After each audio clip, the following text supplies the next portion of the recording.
Uhali gani mtazamaji wa YouTube channel yetu ipendwa ya Nyayo TV. Bwana, kama ni mara yako ya kwanza kutembelea katika YouTube channel yetu ipendwa Nyayo TV, ni vyema kubonyeza kitufe cha alama ya subscribe ili uwe miongoni mwa wanafamilia wapya wa YouTube channel yetu hii ipendwa. Bwana, kama ilivyo ada yetu, leo nipo kitaa na tuko ni miongoni mwa watu ambao wapo kitaa kwa namna moja au nyingine, ni wana kitaa.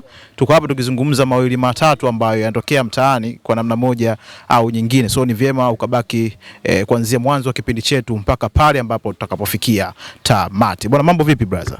Poa, inakuaje? Fresh kabisa. Kama kawaida. Bwana, kwa majina wewe unaitwa nani? Mimi naitwa Joseph Chesko. Yeah. Au una AKA? AKA ipo. AKA wanaita Selemani. Selemani yule mzee wa mambo mengi. Selemani we? Hapana, ni Selemani lakini sio Selemani wa Mbosso. Yeah. Bwana brother, wewe unapiga harakati gani? Mimi ni afisa usafirishaji maarufu kama bodaboda. Bodaboda. Yeah. Kwenye kazi ambayo mnaifanya, ni changamoto ipi ambayo kubwa sana waga mnakumbana nayo mara kwa mara? Changamoto ya kwanza kwenye kazi, kwanza kila kazi na changamoto zake, lakini pili changamoto yetu sisi ni kubwa sana, kwa sababu changamoto ambayo ya kwanza kabisa naweza nikaisemea kwa hata mimi ni changamoto zaidi ya changamoto. Pale unapokuwa unampakia abiria, afu mnafika sehemu husika anakuambia swala la pesa bwana sina au nitakutumia. Hiyo ndio changamoto moja hapo. Unakuwa unajikuta wewe kwa mfano unapigia hesabu kuwa mimi mafuta yangu anaweza yakatoka hapa mpaka sehemu fulani. Unapofika pale mtu anakuambia pesa sina nitakutumia, na wewe ulikuwa ushapiga hesabu kuwa mimi nitafika sehemu fulani nitachukua pesa yangu nitaenda kufanya kitu fulani. Hiyo kiufupi inanipaga mawazo makubwa sana. Inakata sana. Ya, sahihi. Ndio, kwa namna moja ama nyingine ni changamoto moja hapo. Changamoto ya pili, unaweza kumpakia mwanamke aidha kagombana labda na mtu wake huko, wewe ndio unatakiwa umtoe sehemu fulani kumpeleka sehemu fulani. Sasa inakujia pale unakuta wewe ndio unaonekana unachonganisha sasa. Kwa wewe umeenda kukatisha maongezi ya watu. Kwa umemchukua mtu kutoka sehemu fulani kumpeleka sehemu fulani. Lakini niaba yako wewe ilikuwa kuwa umpeleke mtu sehemu husika, ila sio uachanishe yale maongezi, hapana. Kwa hiyo kwa namna moja ama nyingine hizo ndio changamoto ambazo tunakutana nazo barabarani. Issue ya mafuta, traffic. Issue ya mafuta ipo, traffic ipo, hiyo ikwepeki kwa sababu huko barabarani changamoto ya mafuta haiwezi kukwepeka na traffic, kwa sababu traffic barabarani ndio sehemu yao ya kazi.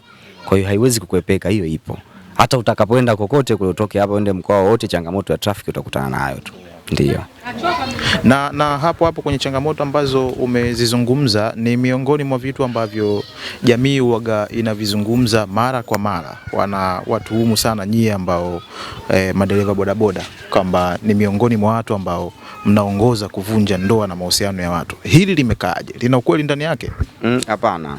Naweza nikasema hapana, ila tu inapokuwa imetokea labda bodaboda alifanya hivyo, aidha mtaa labda wa pili au mtaa wote ule katika sehemu husika, hiyo inaweza ikawa inatia chachu kwenye hicho kitu ambacho mtu anakuwa anahisi. Kwa mimi naweza nikaa nahisi labda wewe unatembea na mtu fulani, ila sina uhakika je yale mazingira ambayo yananifanya mimi muda mwingi sana naonekana na mtu fulani ndio inaweza ikasababisha kwa namna moja ama nyingine ionekane hivyo, lakini si sahihi, kwa sababu mimi naamini kila mwanadamu ana akili zote mama.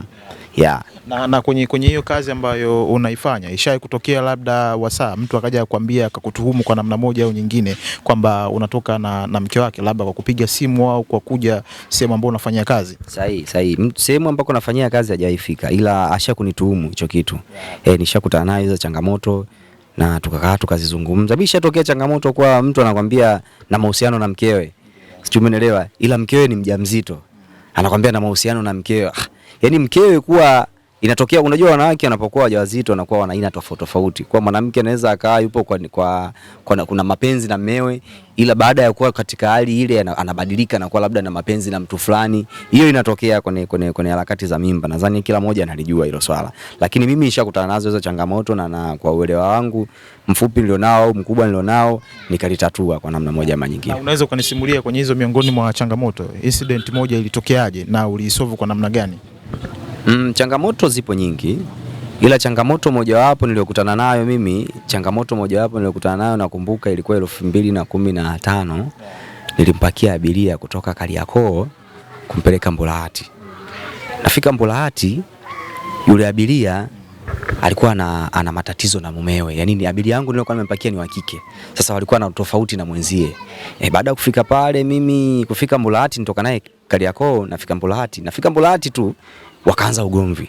Sasa ikabidi sasa mimi badala ya kuanza kuamulia sasa kwenye ule ugomvi kuwa niwaachanishe sasa, tutulize ule ugomvi, ikabidi niloki pikipiki naanza kwa gombezea sasa kwenye ule ugomvi. Nimeamulia katika ule ugomvi, baadaye na kuja kugeuka pikipiki tena imeibiwa. Yaani nimetoka kwenye ugomvi kuamua ugomvi, nageuka nyuma pikipiki nayo imeibiwa. Kwa hiyo ikabidi tuache ugomvi, tuanze kufuatilia pikipiki sasa. Kwa hiyo imebidi tuanze kufuatilia pikipiki, yule jamaa kulingana na mtaa wao anawajua, wezi anawajua wako hivi. Basi akanisaidia, tukaitafuta pikipiki, mwisho wa siku pale pikipiki sikuipata, nikapigiwa simu nikaenda kuifuata pikipiki Mwenge. Kwa hiyo jamaa alipewa namba za wale watu waliosababisha hilo tatizo kwenda Mwenge, kweli nikapewa pikipiki yangu. Ndio changamoto kubwa ambayo nilishakutana nayo kwenye kazi. Na hiyo ndio miongoni mwa changamoto, au kuna changamoto nyingine ambayo ilishakufanya ukakaa chini ukasema da, kwa hivi vitu ambavyo nimevifanya ninahitaji kuacha hii kazi? Changamoto ni nyingi. Changamoto nyingine nishakutana nayo ambao nilitamani mpaka kuacha kazi. Changamoto moja kubwa ambayo nilikutana nayo sana, masuala ya kupakia abiria usiku. Nilimpakia abiria kutoka Kariakoo, nilimpeleka Vingunguti. Baada ya kumpeleka Vingunguti, kuna sehemu nilienda ilikuwa kama saa 5 kasoro. Baada ya kufika ile sehemu, kitu nilichokutana nacho kiufupi, hata ndugu yangu, hata kama wewe ungome umekutana nacho, kiufupi hata pikipiki ulikuwa unaweza ukaacha kabisa usiendeshe. Kwa sababu wale jamani kutana nao, sikujua ni wezi, sikujua ni raia wa kawaida au waona matukio aina yoyote, lazima wewe nilivyowakuta, hata kama ni wewe ulikuwa unaona, kwa namna moja ama nyingine lazima ushtuke. Kwa sababu jamani nilikutana nao wamebeba marungu, wamebeba panga, sichupenelewa, afu zote zina damu. Sasa nikajiuliza hawa jamaa wanataka kufanya nini? Na sehemu nilipoingia mimi ulikuwa ukuta hautoki, kiasi kwamba ni mbele kuna ukuta mkubwa, alafu ule ukuta kwa nyuma ndio kuna nyumba nyingi, kiasi kwamba hata wale jamaa wangesema mimi wanipige wanifanye kitu chochote, amna mtu yote ambacho kingetokea. Kwa hiyo kwa namna moja ama nyingine nikachukulia ni changamoto ya kazi, niendelee kufanya kazi na imani nitapata tu. Kwa namna moja ama nyingine nikakaza moyo, hivyo nikaendelea, lakini changamoto ziko nyingi sana ambazo nakutana nazo kwenye masuala ya usafirishaji.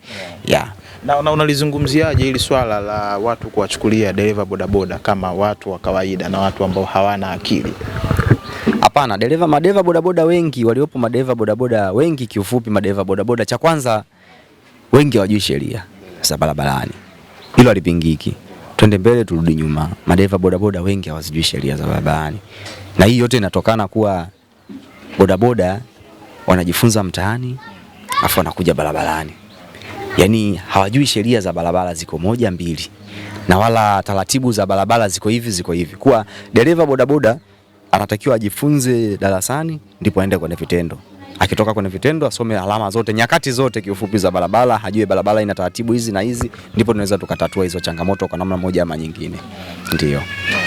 Sasa mimi kwenye vitu ambavyo tumezungumza vitu vingi sana, lakini kwenye miongoni mwa vitu ambavyo tulizungumza ulisema kwamba kuna sehemu nyingine unampakia mtu abiria afu mwisho siku anakuambia hana hela. Kuna scenario moja watu wanasemaga kwamba unaweza kwenda sehemu ukampakia mwanamke na ikafika sehemu akwambia hana hela, kama vipi tumalizane. Shakukuta hiyo issue? Hapana, hii sijakutana nayo. Ndio, sijakutana nayo kiongozi. Hiyo sijakutana nayo.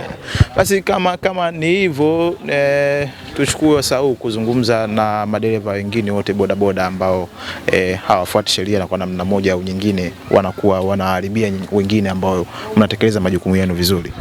Mimi kiufupi nataka tu niwaambie kwa madereva wenzangu bodaboda, cha kwanza wafuate taratibu na sheria za barabara zinavyozungumza. Cha pili, bodaboda wote wavae kofia. Kuna matukio fulani nakutana nayo barabarani kiasi kwamba ni dereva anapata ajali, anasababisha ajali kiasi kwamba light asingekuwa amevaa kofia. Yaani kitu ambacho kingetokea unaona kabisa ni mtazamo tofauti na kile ambacho kimetokea. Kwa hiyo mimi nachoasi madereva wenzangu wote tufuate taratibu na sheria zilivyo barabarani. Usimwogope askari. Askari hatakiwi kuogopwa.